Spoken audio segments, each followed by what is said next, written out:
네, 안녕하세요. 네, 안녕하세요. 네. 네, 오늘은 또 지난번 이제 여성계 바로 알기.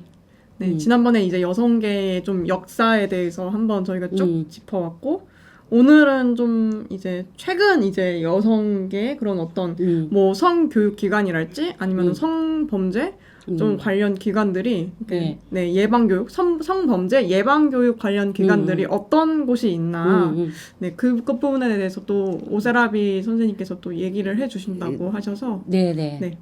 네, 이게 이제 성범죄 또 뭐 예방교육, 성교육 관련 교육 시장을 여성계가 이제 완전히 장악을 했어요. 이게 규모가 얼마나 큰지 네. 오늘은 여러분들께 그걸 좀 알려드리겠습니다. 이게 이제 성문제 관련 교육이나 이런 성범죄 상담소 되게 많아요. 네네. 뭐 성폭력 뭐 상담소 이런 거 많이 들어봤죠. 이게 규모가 생각보다 훨씬 큽니다. 여기에는 보면은 성교육, 성폭력, 또 가정폭력, 데이트폭력, 디지털 성폭력 예방교육, 성매매 상담소 이런 관련 기관들이 어마어마하게 많아요. 이게. 그래서 이게 뭐 공공기관, 또 뭐 요즘 각국 학교도 다 성교육 받죠? 네. 그 다음에 또 이게 뭐 이런 기관들이 너무 많습니다. 그래서 오늘은 쭉 현황을 좀 알려드릴게요. 네. 네. 우리가 이제 이 성폭력 사범, 성폭력 관련 기관이 우리가 5대 강력 범죄 안에 들어가요. 이걸 잘 모르는 분들이 많은데 네. 우리가 전에는 4대 강력 범죄라고 그러면은 폭력 사범, 흉악 사범, 그다음에 약취 유인 사범, 유괴 같은 거죠. 그다음에 방화 실화. 이게 4대 강력 사범이었는데 그러니까 성폭력 사범 제외한 게 원래 4대였군요. 예, 4대였는데 이게 이제 성폭력 사범도 이 5대 강력 사범 안에 들어가는 거예요. 그러니까 불 지르거나 살인하거나 같은 이제 레벨이 돼버린 거야. 그런 거다. 예. 그게 이제 여성계에서 이 성폭력 문제에 워낙 매달리다 보니까 이것도 5대 강력 범죄 안에 들어가 버린 거예요. 그러니까 요즘에는 뭡니까 그 살인한 거보다 이 성범죄, 강간 이런 게 더 많아요. 그렇죠. 예. 얼마 전에 그 뭐 민주당 계열의 그때 예전에 시의원 했던 사람이 골프채로 아내를 구타해서 이제 살해했는데 4년 몇 개월밖에 안 받았어요. 근데 강간 뭐 이런 거는 7년, 8년씩 나오거든요. 그래서 이게 5대 강력 사범 안에 이 성폭력 사범이 들어가 있다는 거, 이거를 특히 남성분들은 꼭 좀 아셨으면 좋겠어요. 예. 이게 그러면 성폭력 그런 사범이 그 5대 강력 사범에 포함되게 된 좀 그런 맥락이 있을까요? 그리고 이제 이게 여성계에서 오랫동안 작업을 해왔는데, 네. 이제 2004년 이제 또 그 무렵부터 이제 노무현 정부 때 네. 뭐 성폭력 뭐 저기 그 피해자 보호법 이런 거 성폭력 관련해서 쭉 이제 법안을 많이 만들어냈어요. 그러면서 이제 여성계에서 굉장한 이게 이제 여기 비중을 두면서 이 성폭력 사범이 들어간 거죠. 예. 그러면은 우리가 먼저 네. 이제 오늘 소개하는 거는 사실은 큰 단체들이에요. 자잘한 단체는 다 빼고 우선 이제 여성가족부 산하. 네. 그러니까 가장 우리나라의 그 행정부 18부에 들어가 있는 이 여성가족부 산하의 이 성폭력 관련 센터 현황부터 좀 알려드려야 되겠어요. 네. 이 여성가족부 안에 여성가족부가 실질적으로 지원하는 센터 되게 많아요. 이런 네. 그 성폭력이나 또 이제 성교육 관련 기관에서는 그게 이제 여성긴급전화 1366이 있고요. 네.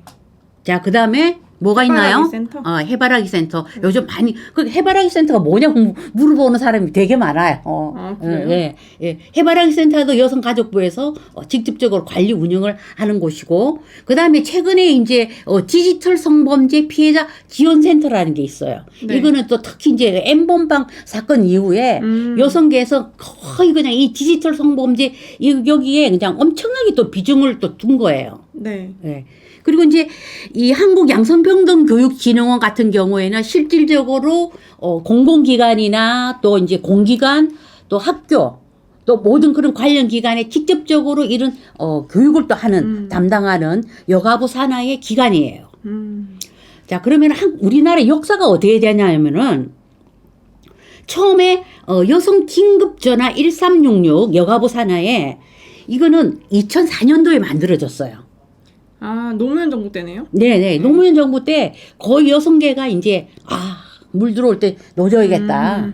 여성계가 다 작업하고, 문재인 정부도 마찬가지잖아요. 문재인 정부 들어서 페미니즘이 완전히 이제 막 그냥 부흥하면서 여러 많이 만들었죠. 뭐 여성폭력 방지 네. 기본법부터 시작해서 계속해서 이제 막 이 성 관련 규제 법안들이 막 많이 만들어졌죠. 네.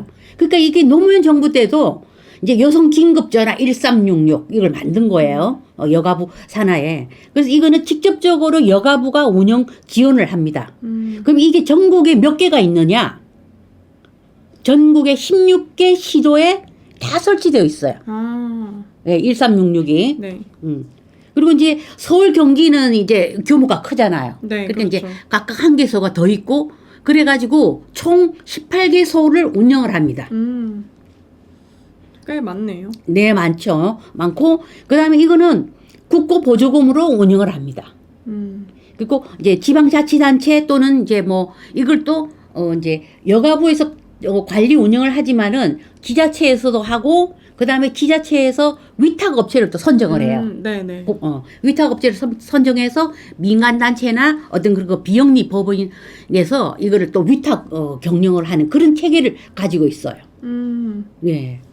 그다음에 인력 배치를 볼게요. 네네. 자, 센터장이 있고, 네, 또 상담원이 있겠죠. 네. 그래서 제가 쭉 이걸 조사를 해봤어요. 이거는 제가 일일이 다 찾아와서 만든 자료거든요. 네네. 그래서 이게 보면은 한 센터당에 한 20명 가량 있어요. 왜냐하면 1366은 이게 교대로 하기 24시간 3교대로 전화를 계속 받는. 예, 24시간 밤중에도 받기 때문에 그러니까 긴급 전화잖아요. 그래서 인원이 한 센터에 이제 한 20명 가량 돼요. 상당히 많아요. 그러니까 내가 이거를 계산해 18개소니까 총 이렇게 계산해 보니까 전국에 한 360명 가량 되더라고요. 그리고 또 이제 이 센터장 급여 같은 경우에는 이건 제가 이제 직접 알아봤더니 한 월 500만 원 정도. 상당히 많이 받더라고요. 꽤 받네요. 예, 그러게요. 그래서 센터장 같은 경우에는 급여 외에 강의도 뛰죠. 아, 뭐 어디 센터장 이렇게 명함이 있으니까. 예. 그리고 이 센터장은 또 뭐 법무부 산하에 또 무슨 위원회, 교육부 산하에 무슨 위원회, 복지부 산하에 위원회, 다 위원회별로 또 다 한 자리씩 가지고 있어요. 그러면서 또 회의 참여하면은 또 회의 급여도 뭐 회의비도 받죠. 이 센터장 하면은 진짜 짭짤합니다 정말. 예. 그 정도로. 그렇겠네요. 예. 네. 그래서 이제 1366은 이렇게 되어 있고 최근에 이제 많이 알려진 그다음에 아, 여기 해바라기 센터. 예. 해바라기 센터가 뭐냐면은 네. 그 성폭력 피해자 통합 지원 센터예요. 그러니까 원스톱으로 할 수 있는. 그러니까 여성 아동 청소년을 상대로만 해요. 그러니까 아동 청소년은 19세 미만까지 그다음에 전 여성은 이제 전 여성 연령대를 다 다루는. 그래서 이게 이제 통합센터인데 전국에 상당히 많습니다. 39개가 있어요. 네. 이 해바라기 센터는 제가 이제 조사한 2020년 기준에 이제 통합형이라고 해가지고 이제 16개가 있고 그다음에 위기 지원형 이래가지고 또 16개가 있고 네. 그다음에 아동형 순 아동만 상대하는 개소가 또 7개가 있고 이게 상당히 많습니다. 그래서 총 합쳐 보니까 39개가 있더라고요. 예. 근데 이 해바라기 센터도 역시 이제 여가부에서 이제 운영 지원을 하는데 이거는 이제 성폭력 그 원스톱 기관이기 때문에 이제 지방자치단체, 경찰, 병원들과 협업해가지고 어떤 성폭력 피해자가 발생했다 이러면은 알아서 다 해주는 거예요. 그러니까 이제 뭐 심리 상담, 뭐 고소장 쓰는 거, 국선 변호사까지 완전히 다 지원을 해줍니다. 예. 그러니까 되게 뭐 어디 나 성추행 당했어요, 성폭행 당했어 이러면은 바로 해바라기 센터로 전화를 되게 많이 합니다. 그래서 여기서 다 지원해줘요.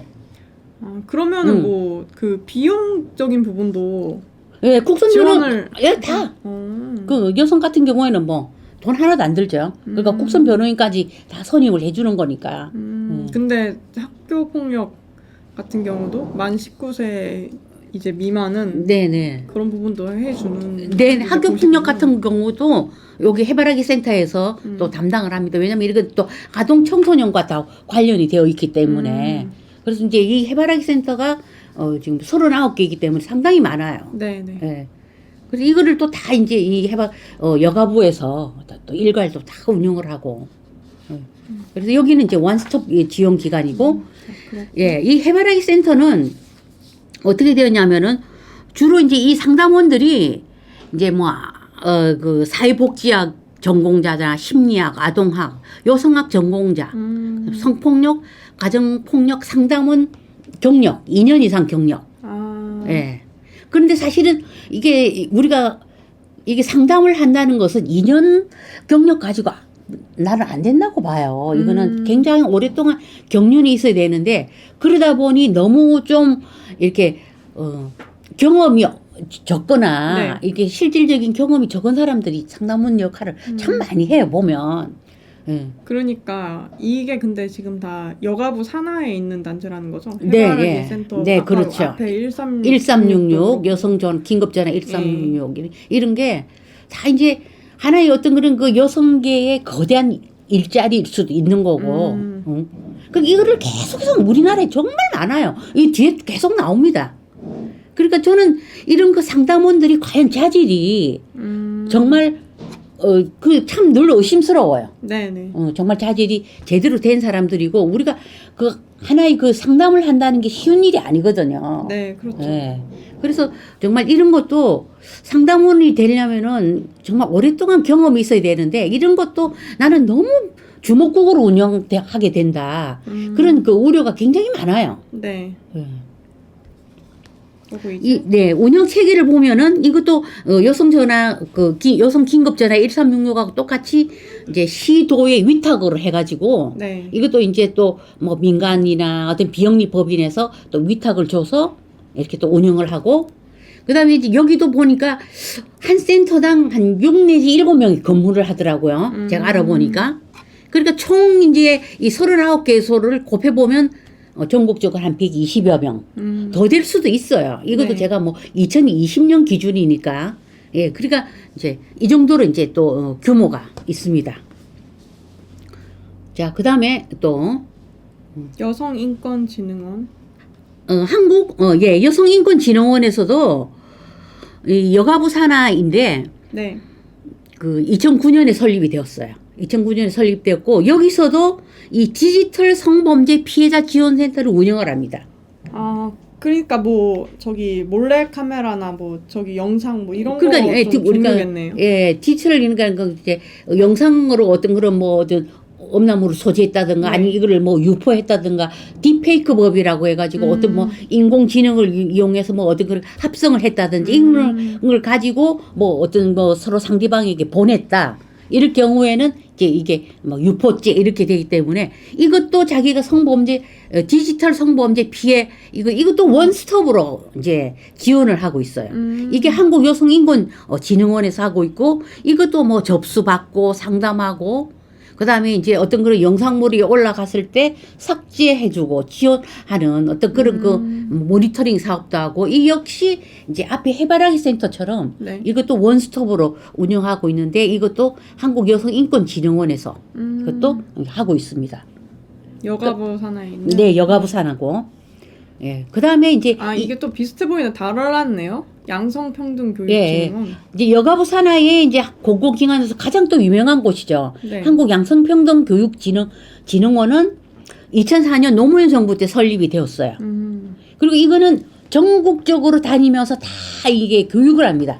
성폭력 예방 교육, 또 뭐 성평등 교육, 또 뭐 이렇게 그러니까 여기 강사들을 이제 다 이제 등록을 해가지고 강사들이 3,300명. 네. 제가 이제 한국양성평등교육진흥원 홈페이지에 들어가서 이건 제가 다 찾아낸 거거든요. 이 3,300명이 다 활동을 하고 있어요. 그리고 주로 어떤 일을 하냐면은 이제 우리가 그 5대 폭력 예방 강사가 있어요. 5대 폭력 예방 교육이라면은 예. 예. 아, 여기군요. 예. 성희롱 예방 교육, 했죠. 그다음에 성매매 예방 교육, 그다음에 성폭력 예방 교육, 가정폭력 예방 교육 그리고 그리고 폭력 예방 통합 통합 교육. 교육 이렇게 예, 전개가 있는 이래가지고 것 같네요. 이 원래 처음에는 이게 4대 교육이었는데 여성계가 또 하나 늘린 거예요. 아, 그러면 모든 폭력을 예방한다. 그 또 하나 아이템을 또 만든 거예요. 그래서 이게 이제 5대 이게 이제 된 거예요. 5대 그 폭력 예방 교육이 돼 버린 거예요. 그러니까 강사가 상당히 많죠. 아 그리고 이게 좀 클 것 같은데요. 이런 지금 쪽으로 뭐 공무원 교육 예, 공무원 맞아요. 그러니까 이게 이제 전부 이제 다 나가는 거예요. 학교뿐만 아니라 전국의 학교, 대학교, 초중고, 대학교 다 가고 그다음에 이제 공무원들은 무조건 받아야 되고 심지어 이제 소방 공무원까지 일선 소방서 이제 그 불 끌어 다니는 그런 소방서 직원까지 이거 다 받아야 돼요. 이거는. 그래서 뭐 임직원 할 것 없이 이 이제 양평원이라고 그래요. 줄여서. 양평원에서 나온 그 교육을 무조건 이게 의무 교육이거든요. 5대 의무 네. 교육이기 때문에 이거는 무조건 받아야 됩니다. 저는 사실 저런 지금 교육 대상에 뭐 중앙지방직 공무원 이런 것도 다 있는데 그러면 양성평등 교육을 하는 게 지금 뭐 좀 이게 성 문제에 관련한 걸로만 치중이 되어 있는데 최근에 왜 그런 게 있었잖아요.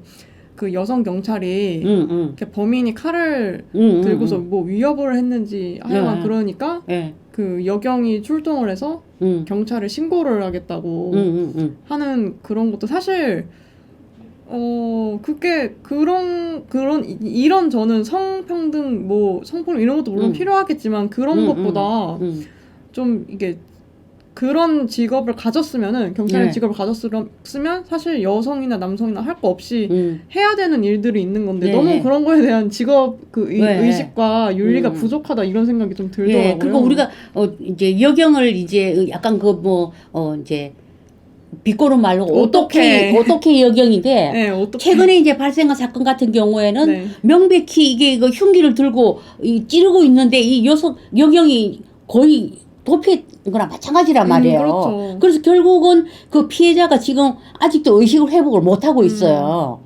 그러니까 이게 경찰이라는 게 뭡니까? 여경이든 남경이든 정말 범죄를 체포하고 진압하는 유일한 합법기관이에요. 그렇죠, 경찰이. 그런데 그 경찰이 자기 책임을 그 자리에서 어떻게 남자 경찰을 부르러 간다고 거기 그 범죄 현장에서 빠져나갈 수가 있는가. 저는 이 문제는 심각하다고 봐요. 네, 이게 저도 되게 심각하게 봤습니다. 예, 이거는 약간 지금 이 내용과는 핀트가 조금 벗어났지만은 우리가 이런 교육을 하면은 다 마찬가지예요.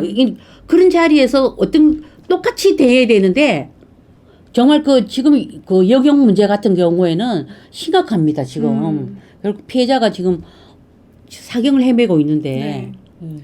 그래서 저 물론 이런 것도 물론 필요한 부분일 수 있겠지만 너무 이런 쪽으로 가다 보니 오히려 좀 이게 직업적인 의식을 잃고서 이제 그렇게 뭐 본분을 잃고 뭐 신고를 그 직분이 경찰인데 그거를 망각하고 신고해야지 이렇게 되는 게 아닌가. 전 깜짝 놀랐거든요. 그거를 보고. 그래서 최근 들어서 문재인 정부 들어서 여경이 엄청 많이 충원이 됐어요. 그렇죠. 여경이 굉장히 많이 충원이 되었는데 경찰이 하는 일은 사실은 딱 하나예요. 범죄자 체포하는 일이에요. 그렇죠. 예. 무력을 쓰든 뭐 어떻게 하든 범죄자를 체포를 못하면은 그 경찰이 아니야. 그렇죠. 예방교육 백날 하면 뭐합니까? 이 기관들 다 만들어가지고 정말.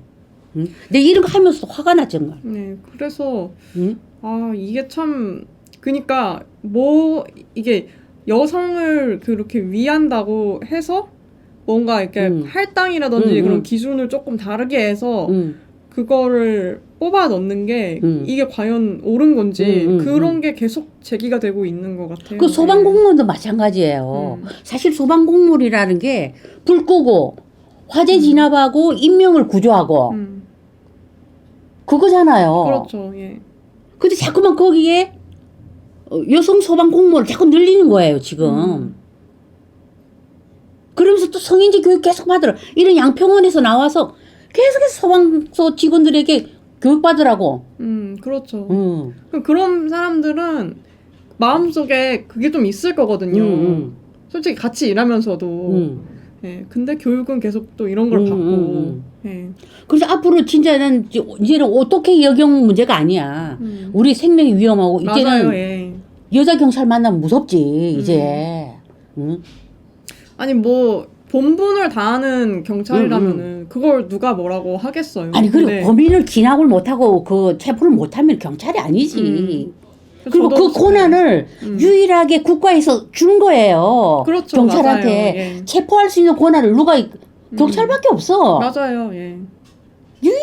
체포를 할 수 있는 그런 기관을 그런 권력을 가지고 있으면서 그 자리를 도피를 하고 네. 이 말이 됩니까? 그래서 저는 이런 지금 공무원이랑 이 군인 경찰 공무원 이런 이게 지금 있어가지고 제가 얘기를 드리는 건데 네. 이런 직업들은 공무원들은 일단 기본적인 이 본인의 직업에 대한 그런 거부터 숙지를 해야 된다. 아니 되죠. 분명히 그 재합하고 이런 것도 다 가이드라인이 나와 있으면 그걸 이제 다 배우고서 경찰이 됐을 거 아니에요. 근데 이제 이번에 그런 일이 터지니까 자꾸 더 이제 욕을 먹는 것 같아요. 괜히. 진짜 이게 앞으로 이렇게 흉범이나 이거 어떻게 제압을 해요?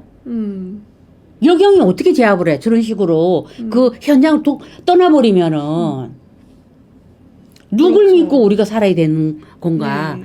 나는 진짜 그 사건 너무 끔찍했어요. 저도요. 정말. 네. 네.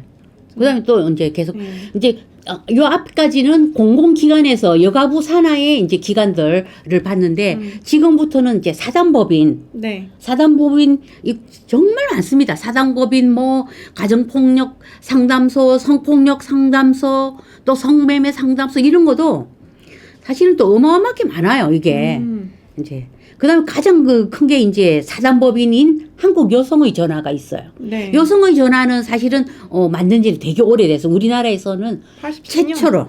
최초로 굉장히 왜냐면 사실은 이 80년대 초반만 하더라도 가정 폭력이 되게 심했거든요. 이거는 그래서 저는 한국 여성의 전화는 이거는 뭐 저는 있는 거는 찬성해요. 그리고 또 그만큼 또 일정 역할을 또 했고. 네네. 그렇지 한번 우리가 이제 훑어볼 필요가 있어요.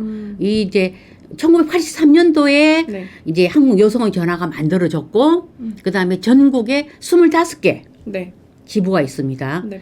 그러니까 상담소로서는 되게 많아요. 또 상담소는 또 32개가 있고 쉼터가 또 10개 있고 쉼터라고는 뭐냐면 이제 가정 폭력을 피해서 이제 잠깐 여성들이 쉬어가는 그런 느낌. 예. 그런 장소가 또 한국 여성의 전화에서 10개소를 또 운영을 하고 있습니다. 네. 그래서 이제 어쨌든 그 한국 사회 최초로 이게 폭력 피해 여성을 위한 상담을 도입을 했기 상당히 이제 의미가 있죠. 이거는 그 이제 1983년도로만 해도 필요했던 거예요. 네. 또 그리고 이제 최근에는 이제 또 페미니즘 운동으로 또 이제 많이 또 이게 전개가 되었고 이 이제 그 재정 현황을 보니까 제가 이제 홈페이지를 한번 찾아봤더니 이제 보조금, 국고 보조금을 뭐 연간 한 센터당, 센터당이요? 센터당. 그러니까 이게 이제 그러면은 전국에 25개 지부가 있고 한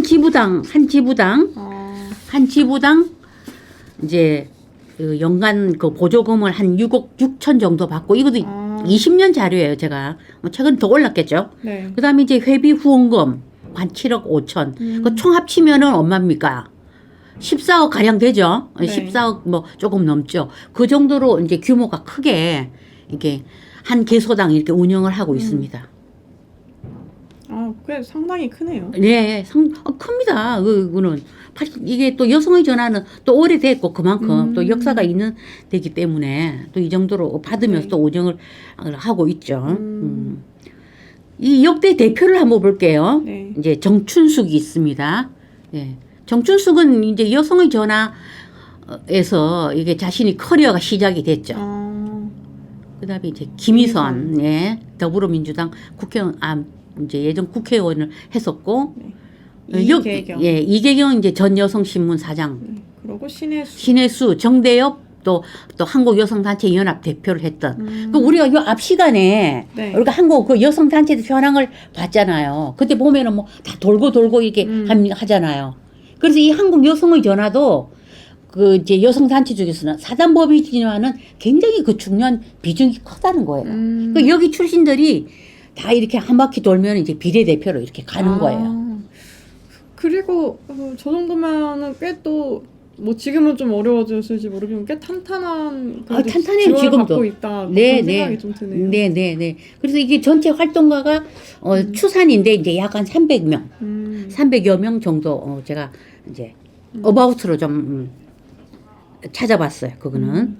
자, 그다음에 이제 뭐가 있냐면은 이제 한국 성폭력 상담소가 있습니다. 네.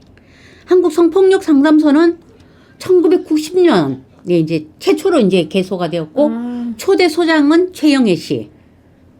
지금은 예. 국가인권위원장인가 보네요. 네, 근데 이제 얼마 전에 임기가 만료돼서 물러났어요. 다른 이제 후임자가 이렇게 들어왔죠. 네. 그래서 이게 이 최영애 이제 전 국가인권위원장이 거의 10년 동안 한국 성폭력 상담소를 이끌었어요.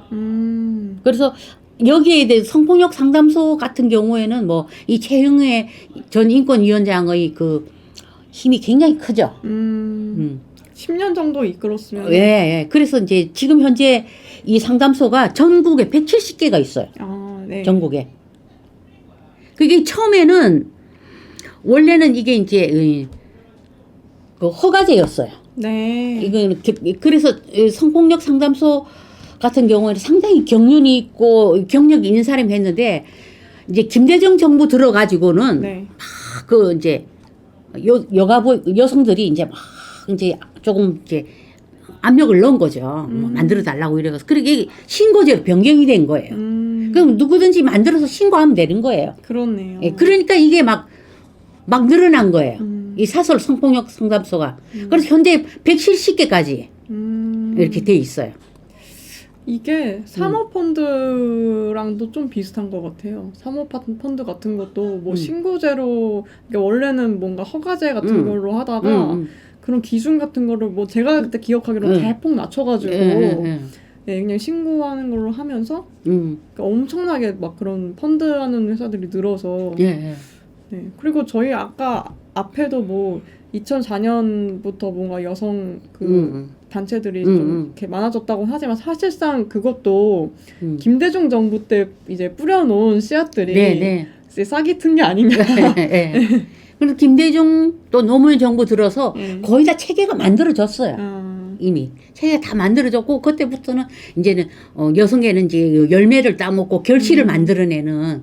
그래서 이게 이제 허가제에서 신고제로 되면서 이 사설 성폭력 상담소가 막 170개 앞에서 되게 많았잖아요. 네, 그렇죠. 근데 이 또 사설 성폭력 상담소가 이제 막 이렇게 마구잡이로 늘어나기 시작한 거예요. 그러니까 한 센터당 보통 한 5, 6명 내지 근무해요. 네. 그러니까 이게 이제 해보니까 한 전국에 한 1000명 가량 될 거예요. 상담원이.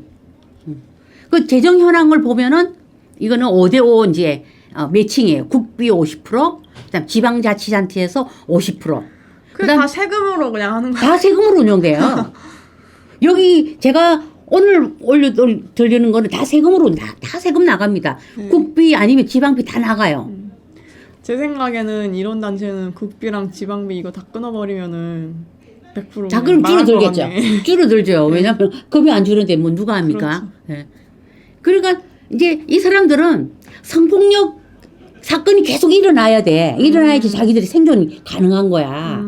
그러니까 그 이제 상담 일지도 조작하고 막 그런 게 있었잖아요. 그래요? 대전에서. 전 몰랐는데. 그래서 그때 그 이제 대전에 김소연 변호사가 그걸 잡아내 가지고 성폭력 상담소 한 곳이 또 그 김소연 변호사 때문에 자진 폐쇄를 하고 그 비리가 드러나 가지고 그래서 역시 우리가 이런 그 비리를 찾아내는 거. 왜냐하면 우리가 국비나 지방비가 우리 세금으로 나가는 곳이기 때문에 돈을 그렇게 허투루 쓰는 거는 반드시 그 비리를 찾아내야 됩니다. 이게 뭐 다 이게 무슨 어디 뭐 자기들 자원봉사가 아니잖아요.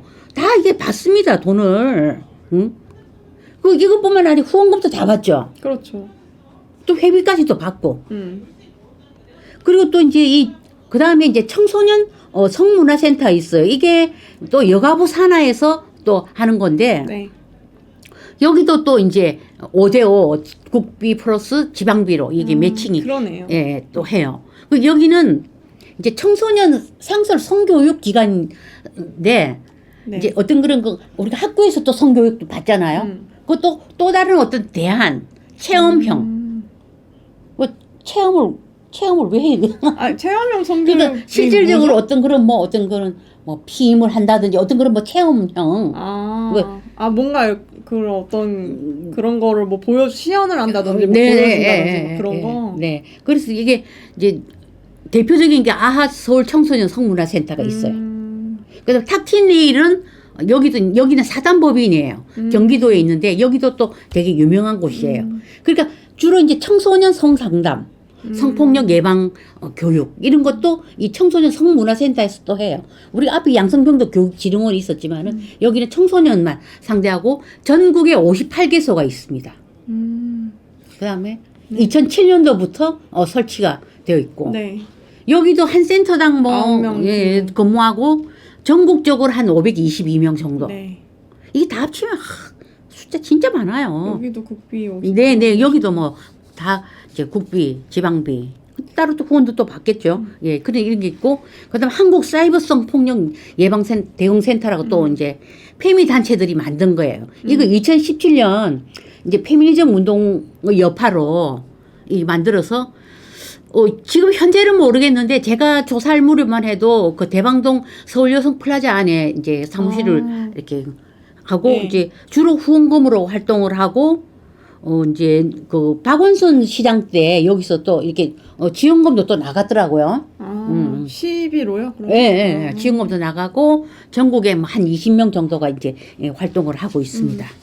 자, 그러니까 이걸 이제 제가 쭉 한번 계산을 해봤어요. 네.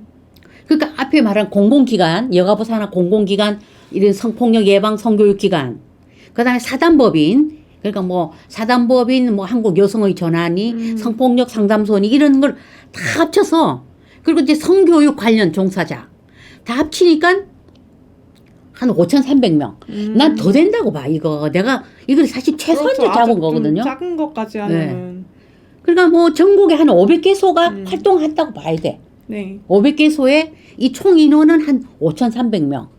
그리고 제가 여기 지금 빠진 게 있는데 국가인권위원회에서도 또 이제 그런 걸 또 하는군요. 인권위원회에서도 인권 강사라는 게 있어요.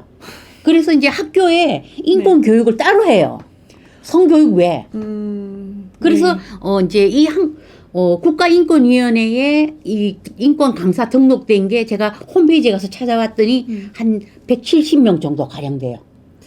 저는 요새 왜 이렇게 그 청소년 대상으로 하는 게 앞에 일단 청소년 뭐가 붙으면은 그 되게 불순해 보이더라고요. 아니 왜 벌써 청소년 어린 그런 학생들한테 왜 미리부터 이런 교육을 하려고 하지? 이런 식의 생각이 많이 좀 들더라고요. 그러니까 이제 여성계는 자꾸만 그 조기 교육, 이 교육 시장 안으로 이제 자꾸만 들어오려고 하는 거예요. 왜냐하면 그래야 말이 또 뭐 국고 지원금, 보조금, 운영비 다 받잖아요.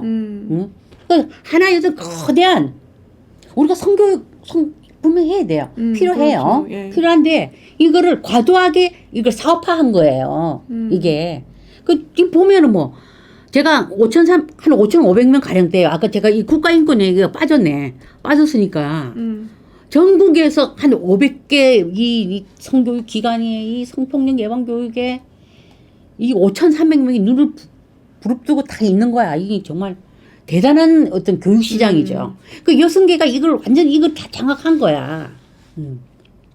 그러니까 이게 예산도 이제 막 늘어나기 시작하는 거야.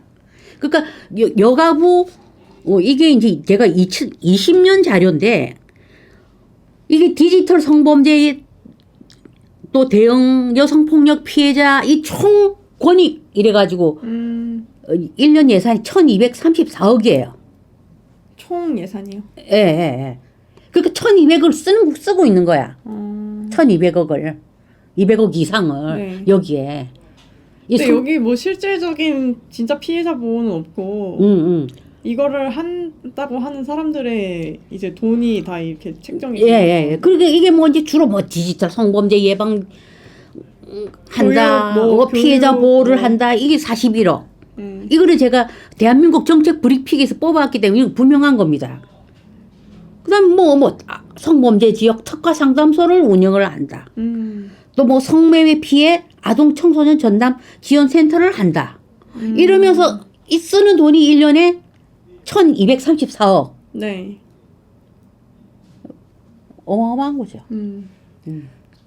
여기서 거의 음. 90%는 좀 이렇게 헛되게 쓰이고 있지 않을까. 그러니까 뭐 저기 좀 나가는 이런 거죠. 생각이 드네요. 운영비, 또 인건비, 네. 또 뭐 관리비 이런 게 나가겠죠. 실질적으로 정말 그 피해자들, 정말 그 음지에 있고 정말 말을 못하는 피해자들에게 얼마나 이 사람들에게 다가갈 것인가.